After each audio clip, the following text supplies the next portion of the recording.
Welcome top news today. Analysis opinion waiting for someone to die. Whether to claim an expected inheritance, outlast a rival for the affections of a wife or mistress, or to vacate the White House, requires stamina and patience. From the day Donald Trump shocked the world and appalled the elites, the Democrats and their media allies have been searching for a deus ex machina, a miracle to get him out of the way of decent folk. At first, it was the faint hope that the Electoral College would block his ascension. The likes of Martin Sheen, Deborah Messing, and other celebrities urged duly elected electors to abandon their oaths and vote for Hillary Clinton anyway.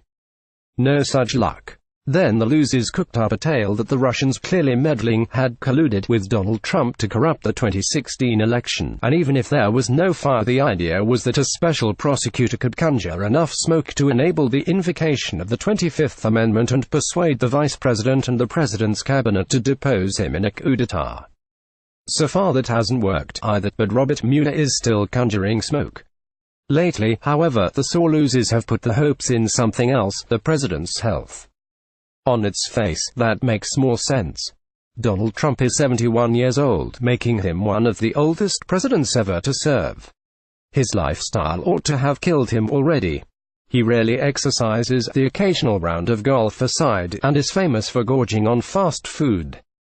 If only he were a boozer or a smoker, but he indulges neither. Michael Wolff's best-selling novel, Fire and Fury, paints a portrait of a president suffering from some sort of cognitive decline, and will soon be incapacitated, unable to carry out his presidential duties. A psychiatrist at Yale University has been making the rounds peddling this story to anyone with a camera pencil he can persuade to listen. There were great expectations for his annual physical, conducted last week. No such luck. The president is in excellent health, Dr. Ronnie Jackson, the White House physician, declared. Indeed, his health, the doctor told a White House press briefing, is above average based on age and sex. The president is currently very healthy and is likely to remain so for the duration of his presidency. Like a lot of the rest of us, he's a bit overweight and could stand to lose 10 or 15 pounds. A little exercise wouldn't hurt either. A few sessions in the White House gym might do more to dissolve a few inches around the midsection than another round of golf. Tennis, anyone. But all told, there's nothing to worry about for the legion of the president's die-hard critics. There's apparently a lot to worry about. Given his bad habits, how can this be? It's called genetics, Dr. Jackson says. I don't know. Some people just have great genes. I told the president that if he had had a healthier diet over the last 20 years, he might live to be 200 years old. But what about the wandering Yale psychiatrist's diagnosis of a doddering, perhaps senile, president? The president also submitted to a cognitive exam to measure the work of his brain as part of his checkup. He achieved a perfect score of 30 out of 30. Dr. Jackson delivered these results to the White House reporters at a briefing this week. The bitter disappointment was palpable. For nearly an hour they peppered him with questions, speaking to the desperation. How much weight would you suggest the president lose? One asked.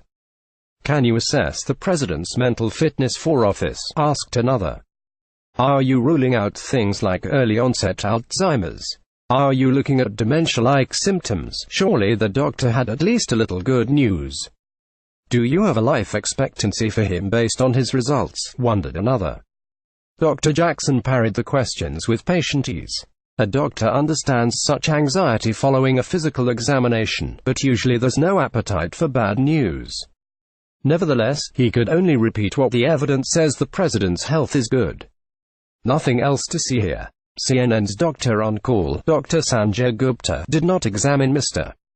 Trump, personally or otherwise, but he had some consolation for the Democrats and the impatient press anyway. Dr. Gupta says the president has heart disease, and suggested he could expect a heart attack within 3 to 5 years.